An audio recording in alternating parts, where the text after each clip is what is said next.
하나님께서 귀한 찬양 통해서 영광 받으신 줄 믿습니다. 오늘 우리가 읽은 말씀은 예레미야서의 마지막 말씀이라고 할 수 있습니다. 사실 예레미야서가 52장까지 있기는 한데요, 52장은 하나님이 예레미야에게 주셨던 말씀이 어떻게 성취되었는가 하는 것을 보여주는 말씀이라고 할 수 있습니다. 그래서 예레미야를 통해서 하나님 주시는 말씀은 51장으로 끝이 납니다. 오늘 마지막에 보면 끝이다 이렇게 얘기하잖아요. 그리고 52장은 이렇게 예레미야에게 주셨던 그 하나님의 말씀이 어떻게 성취되었는가를 이스라엘의 역사를 기록하면서 알게 하는, 보여주는 그런 말씀이라고 할 수 있습니다. 그래서 예레미야 52장은 이스라엘의 역사를 기록하고 있는 열왕기 하 마지막 부분과 거의 똑같은 내용으로 되어 있습니다. 시드기야의 죽음, 예루살렘의 함락, 그리고 포로로 끌려가는 백성들의 상황, 그리고 맨 마지막에 나오는 시드기야의 여호야긴의 석방까지 이 똑같은 내용이 반복되고 있다는 것이죠. 이것은 지금까지 예레미야를 통해서 말씀하셨던 하나님의 선포, 곧 바벨론이 이스라엘이 그 죄로 인해서 하나님이 심판하시고 그 심판의 도구로 바벨론을 사용하셔서 이스라엘을 멸망시키신다는 이 약속의 말씀이 그대로 이루어지는 것을 보여주는 것이라고 말씀할 수 있습니다. 뿐만 아니라 하나님의 징계의 말씀, 그 약속하신 대로 이스라엘이 망하지만 그걸로 끝이 아니라 이스라엘에게 약속하셨던 회복의 말씀 역시 그대로 성취될 것이다. 심판에 대한 말씀이 성취된 것처럼 회복에 대한 말씀도 성취될 것이다 라는 그런 약속의 의미로 52장의 내용이 기록된 것을 볼 수 있습니다. 그래서 열왕기도 그렇고 예레미야도 그렇고 맨 마지막 말씀이 이스라엘의 왕이었던 여호야긴이 석방되고 복권되는 내용으로 기록되고 있습니다. 이 단순히 여호야긴 개인의 이야기가 아니라 아무런 희망도 없이 37년을 이 바벨론의 감옥에 갇혀있던 여호야긴이 석방되고 또 그 지위가 회복되는 것처럼 하나님께서도 이제 지금은 바벨론에 의해서 이스라엘이 완전히 멸망하고 아무 희망도 없는 것처럼 그렇게 보이지만 그 이스라엘을 반드시 회복시키시고 돌아오게 하실 것이라는 이 분명한 소망의 근거로 이 여호야긴의 사건을 기록하고 있다라는 겁니다.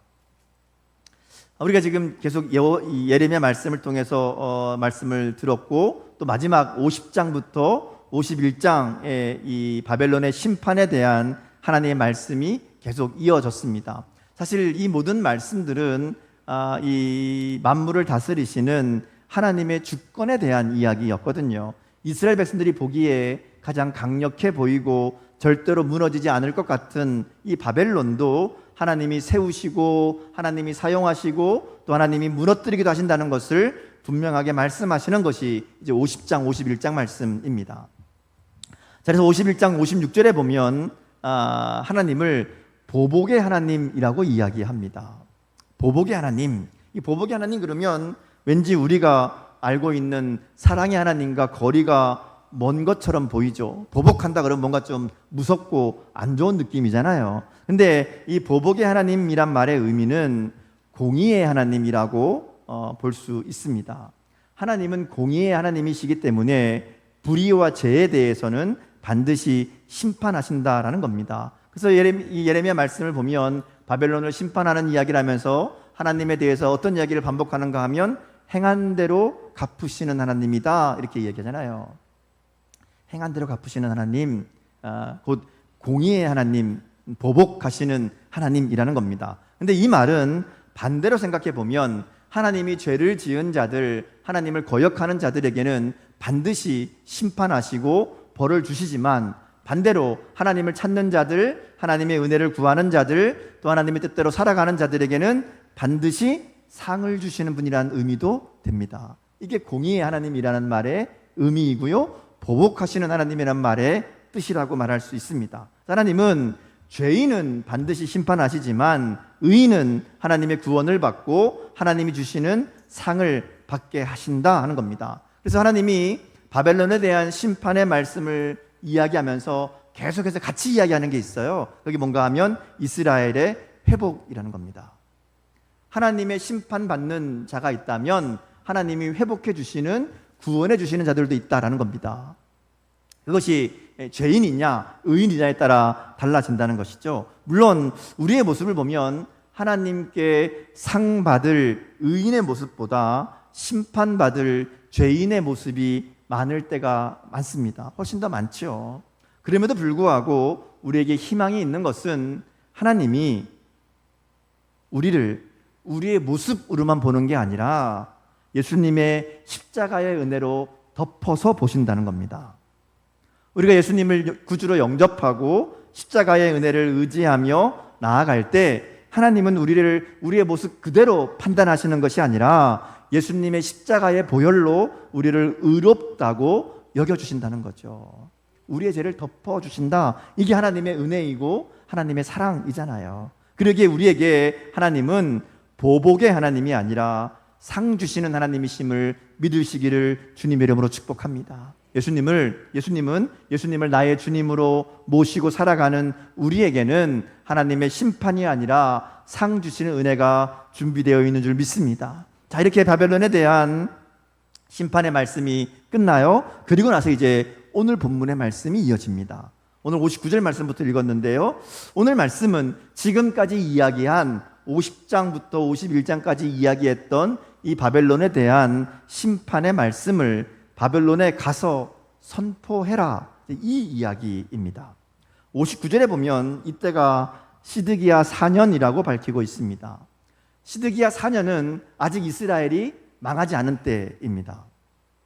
그동안 바벨론의 공격이 있어서 여러 번 잡혀가기도 하고 많이 죽기도 했지만 아직까지는 나라의 명맥이 남아 있습니다. 이스라엘의 시드기야가 왕으로 살아있고 그리고 아직 예루살렘이 완전히 무너지지 않은 상황이거든요. 실제로 이스라엘이 무너진 것은 7년 후입니다. 시드기야 11년에 완전히 이제 정말 무너집니다. 자, 그런데 시드기야 왕 4년에 시드기야가 신하들을 데리고 바벨론으로 가야 되는 상황이 발생한 것을 우리가 보게 됩니다. 오늘 본문에 보면 59절에 이렇게 얘기하죠. 왕과 함께 바벨론으로 가야 되는 일이 벌어진 거예요. 자, 시드기야 4년에 무슨 일이 있었는가 하면요, 이 예레미야 27장, 28장에 보면 시드기야가 주변 여러 나라들과 바벨론에 대적하려고 모임을 만드는 내용이 나옵니다. 그 당시에 이 이스라엘에 거짓 선지자들이 많이 있었는데요, 이 거짓 선지자들이 어떤 얘기를 했는가 하면 바벨론이 곧 망한다. 그동안 우리가 바벨론으로 잡혀갔던 사람들, 바벨론에 빼앗겼던 물건들 금방 돌아올 것이다, 이제 이런 이야기를 합니다. 그러니까 이 시드기야가 이런 거짓 선지자들의 말을 듣고 또 주변에 같이 어려움 당하고 있던 여러 나라들의 말하자면 대표들을 불러 모아서 반역을 모의한 거죠. 사실 이때 예레미야가 하나님의 말씀을 선포합니다. 멍에를 메고 가서 바벨론의 왕의 멍에를 메는 것이 바벨론에게 항복하는 것이 하나님의 뜻이다. 그게 우리가 살 길이다. 아니면 정말 망한다. 이런 이야기를 하는데 이들이 듣지 않죠. 오히려 예레미야가 메고 있던 이 멍에를 깨트리고 조롱합니다. 하나님이 다시 예레미야에게 그럼 이번에는 쇠로 된 멍에를 메고 가서 다시 얘기해라. 바벨론에게 항복하는 게 살 길이다. 이렇게 이제 이야기하거든요. 이게 이제 27장, 28장에 나오는데 그게 시드기야 4년에 있었던 일이다. 이렇게 이야기합니다.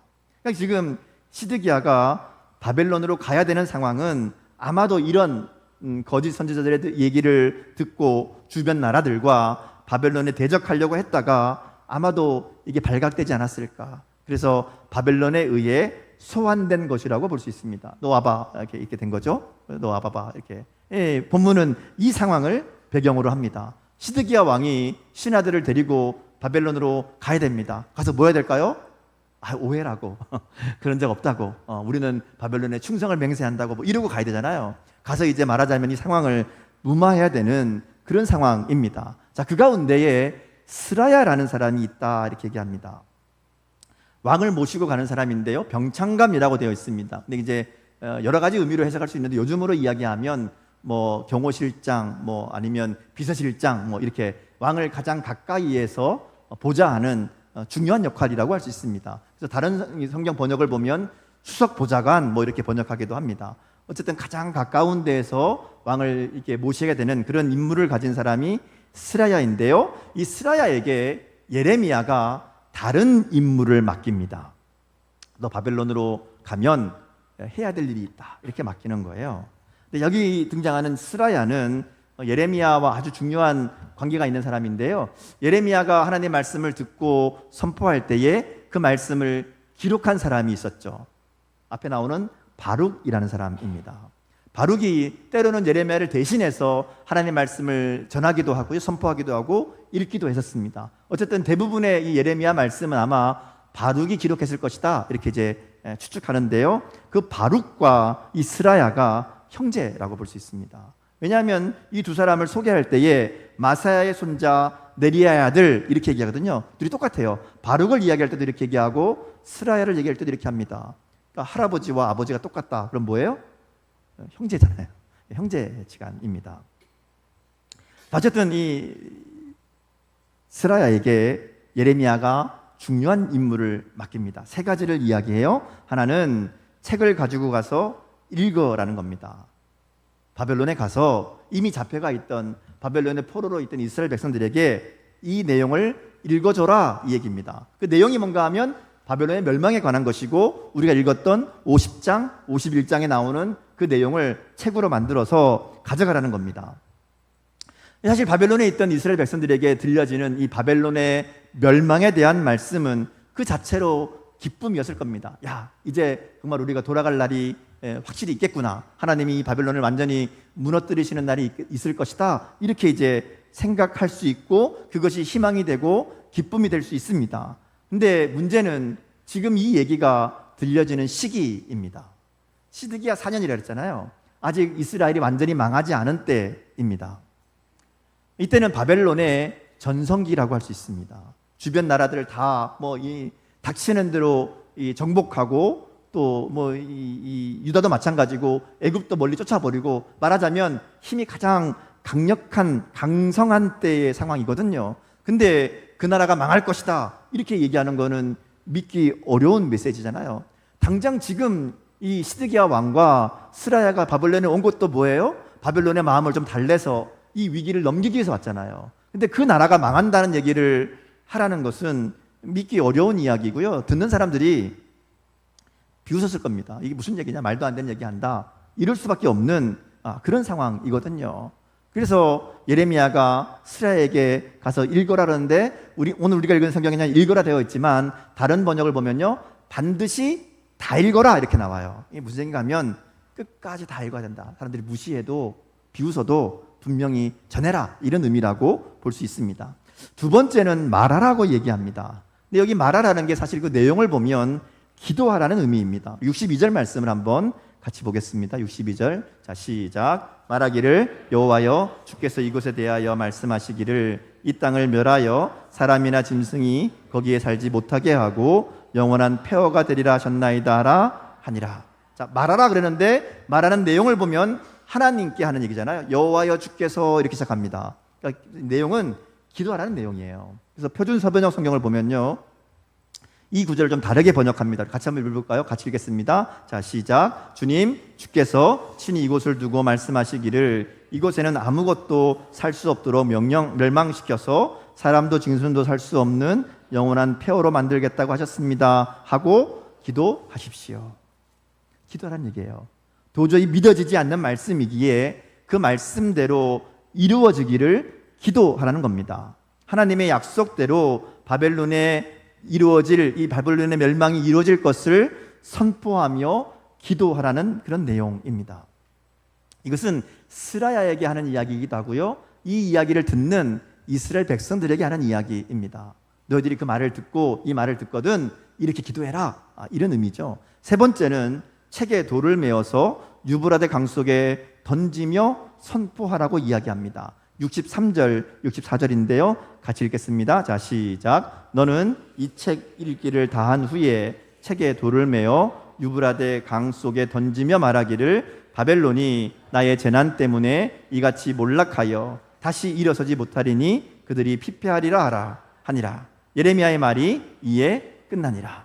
자, 이 말씀은 단순히 책을 물에 던져서 숨겨라 이런 의미가 아닙니다. 64절 말씀을 보면 이 얘기는 이 물에 던지는 이 행위 자체가 하나님 말씀을 전하는 상징 행동입니다. 돌을 묶은 책이 강 속에 가라앉아서 떠오르지 못하듯이 바벨론이 하나님의 재난으로 그렇게 가라앉을 것이고 다시는 일어서지 못할 것이다라는 것을 보여주는 그런 행동입니다. 그래서 이걸 한 다음에 말하는 거죠. 선포하라고. 하나님이 바벨론을 심판하실 것이라고, 하나님이 바벨론을 가라앉게 하실 것이고 다시는 떠오르지 못할 것이라고 그렇게 선포해라, 이렇게 이야기하는 겁니다. 자, 문제는 이 명령을 받고 있는 스라야의 상황입니다. 아까 제가 상황을 말씀드렸잖아요. 스라야는 지금 나라의 위급한 상황 때문에 바벨론으로 가는 중요한 임무를 맡고 가고 있습니다. 왕을 모시고 함께 가는 거예요. 사실 가서 돌아올 수 있을지 없을지도 모릅니다. 그죠? 가서 그 자리에서 죽을 수도 있어요. 자, 그런 상황에 스라야에게 주는, 예레미야가 주는 말씀은 바벨론의 멸망을 이야기하는 이 책을 가지고 가서 전하라는 겁니다. 자, 스라야가 지금 뭐하러 가고 있어요? 바벨론과 화해하기 위해서, 바벨론의 마음을 좀 풀어주기 위해서, 그래서 나라의 안전을 보장받기 위해서 가는 사람입니다. 그 사람이 그 바벨론의 멸망의 메시지를 들고 가라는 겁니다. 그것도 몰래 가라는 것도 아니고 가서 읽어라, 전해라, 선포해라, 보여줘라, 이렇게 얘기하는 거예요. 이 스라야가 도저히 감당할 수 없는 그런 명령이지요. 이 비슷한 상황이 에스더 말씀에도 나옵니다. 에스더가 페르시아의 왕비가 되죠. 우여곡절 끝에 왕비가 됩니다. 여러분 에스더 내용 모르시는 분들은 읽어보세요. 에스더 말씀 꼭 읽어보십시오. 에스더가 왕비가 됐는데 문제는 이 에스더와 함께 유대인들을 몰살시키려는 하만이란 사람이 계략을 세웁니다. 그때 에스더의 이 사촌 오빠이자 이 후원자인 모르드게가 에스더에게 이야기하죠. 야, 지금 우리 민족이 몰살될 위험에 처했다. 네가 왕비니까 가서 좀 얘기 좀 해봐라. 이렇게 이야기하니까 에스더가 얘기하죠. 그게 문제가 되긴 하는데 왕궁에서는 왕이 부르기 전에 가면 내가 죽습니다. 뭐 이러고 이제 머뭇거리죠. 그때 모르드게가 에스더에게 이렇게 얘기합니다. 에스더 4장 13절 14절 말씀인데요. 같이 읽겠습니다. 자, 시작. 모르드게가 그를 시켜 에스더에게 회답하되 너는 왕궁에 있으니 모든 유다인 중에 홀로 목숨을 건지리라 생각하지 말라. 이때에 내가 만일 잠잠하여 말이 없으면 유다인은 다른 데로 말미암아 노임과 구원을 얻으려니와 너와 내 아버지 집은 멸망하리라. 내가 왕후의 자리를 얻은 것이 이때를 위함이 아닌지 누가 알겠느냐 하니. 에스더에게 무슨 얘기하는가 하면 네가 왕후가 된 게 이때를 위함이다, 이렇게 얘기하는 거예요. 네가 지금 그 자리에 있는 것 이 일을 하기 위함이다, 이야기하는 겁니다. 아마 스라야도 그런 마음이었을 것 같아요. 지금 왕을 모시고 가는 이 중요한 자리에 있지만, 그러나 바벨론으로 가서 이스라엘 백성들을 만나면서 그들에게 하나님의 말씀을 전해야 되는 그 메시지가 정말 전하기 어려운 이야기지만 그 일을 전해야 되는 이 일을 맡게 된 것은 하나님이 나를 이때를 위해서 이 관리로 이렇게 성공하도록 한 일이 아니겠느냐, 그런 마음이었다는 것이죠. 오늘 우리도 마찬가지잖아요. 우리가 인생을 살아가면서 우리가 어떤 일을 하든 또 뭐 어떤 자리에 있든 어떤 역할을 하든 그것은 나 혼자 잘 먹고 잘 살려고 하나님이 하신 일이 아니잖아요. 그죠? 하나님의 영광을 위해서 또 이 땅에 다른 이들을 유익하게 하고 생명을 살리는 일을 하라고 우리를 그 자리에 있게 하셨다라는 겁니다. 그리고 우리 어떤 일을 하든지 무슨 일을 만나든지 하나님이 나를 이 자리로 보내셨다는 이 분명한 사명감으로, 그래서 그곳에서 하나님의 복음을 전하는 이 삶이 되어야 된다라는 겁니다. 사실 스라야가 가서 어떻게 했는지, 그 다음에 어떤 일이 있었는지 예레미야에 안 나와요. 사실 내용은 몰라요. 근데 예레미야가 이 마지막 부분에 이 말씀을 우리에게 들려주는 것은 분명한 이유가 있다는 것이죠. 왜냐하면 오늘날 우리의 삶이 이스라엘 백성들이 바벨론 포로의 삶을 살아갔던 것처럼 하나님의 구원과 하나님의 은혜를 간절히 기다리며 살아갈 수밖에 없는 그런 형편이기 때문에 그렇고요. 그런 삶을 살아가는 우리가 어떤 마음과 어떤 믿음으로 살아가야 되는지를 스라야를 통해 주시는 이 말씀으로 우리 가운데 알게 하시는 그런 말씀이라고 할 수 있습니다. 오늘 우리의 삶을 보면 바벨론의 포로로 잡혀갔던 이스라엘 백성들처럼 감당할 수 없는 현실의 문제를 만날 때가 있습니다. 어려움 때문에 두려움과 염려로 가득 찰 때도 있습니다.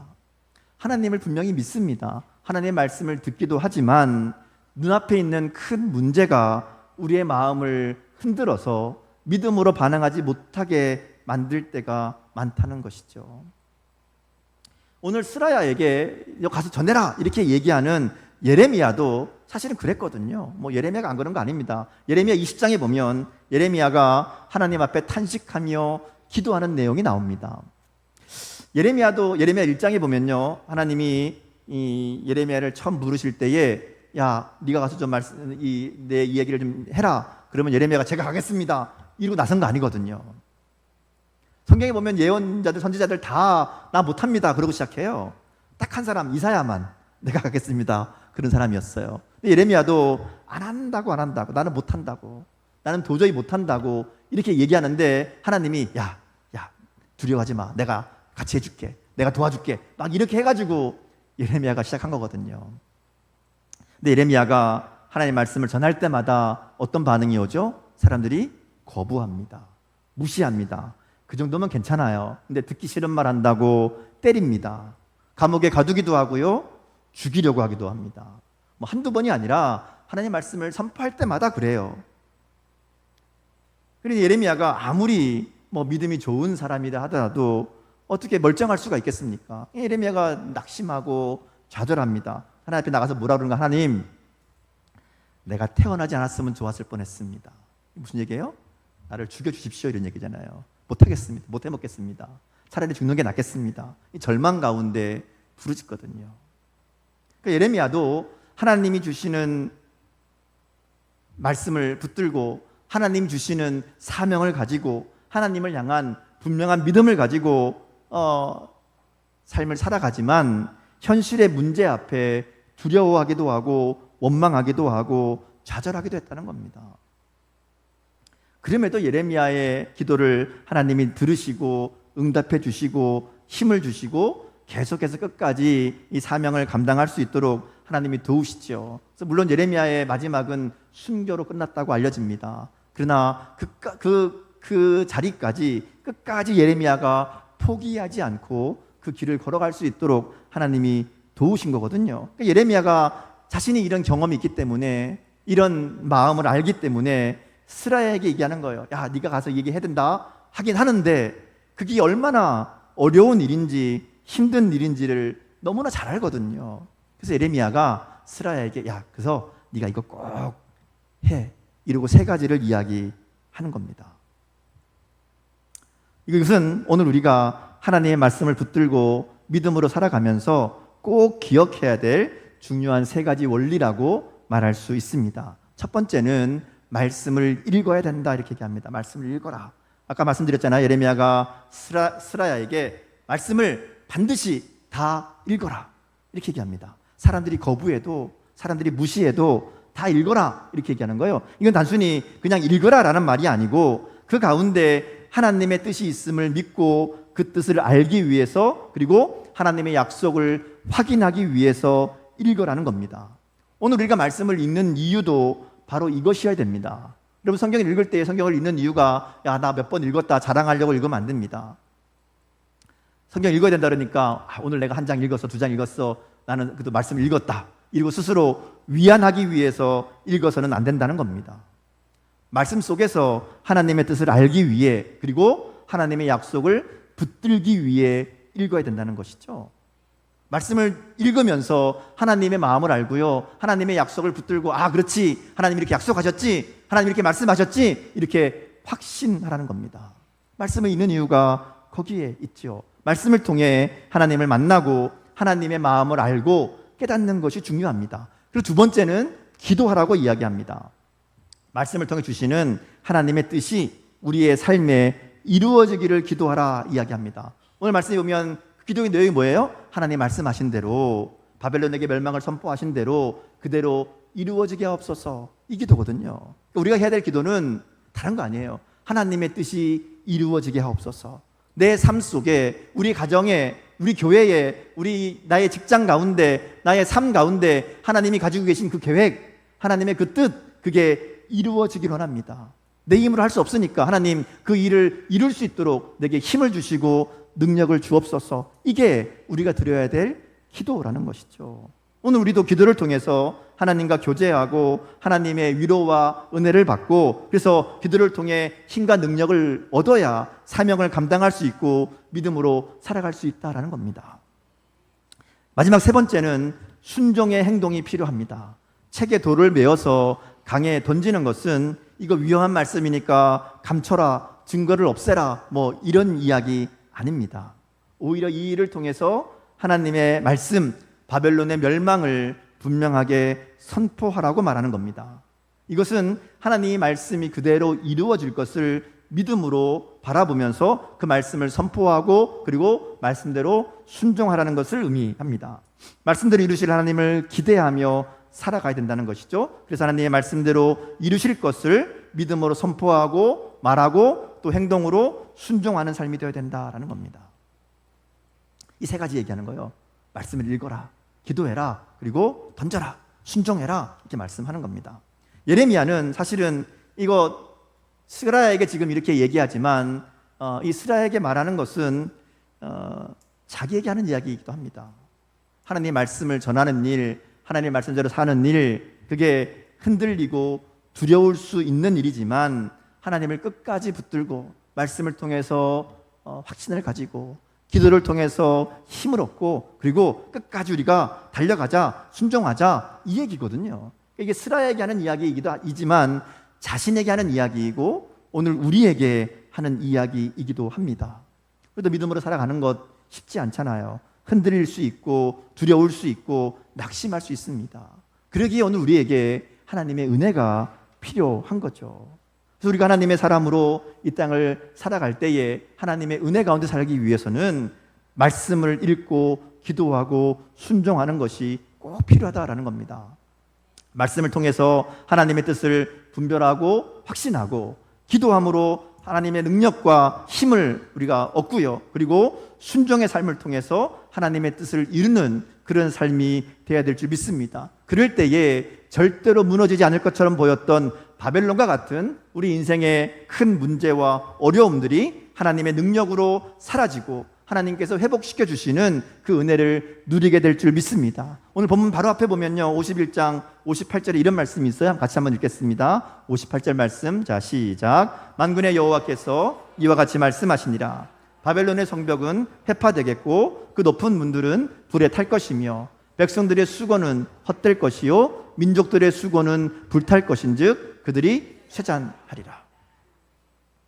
하나님의 약속의 말씀을 믿음으로 듣고 기도하며 하나님의 일하심을 기다리는 자에게는 하나님께서 반드시 이와 같이 역사하실 줄 믿습니다. 우리를 막고 있는 성벽이 무너지게 될 것이고요, 우리를 해하려는 자들의 수고가 헛된 것이 될 줄 믿습니다. 하나님이 우리의 모든 문제와 어려움들을 불로 태우듯이 사라지게 하실 줄 믿습니다.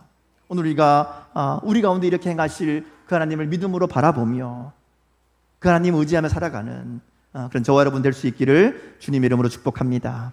기도하겠습니다. 사랑하는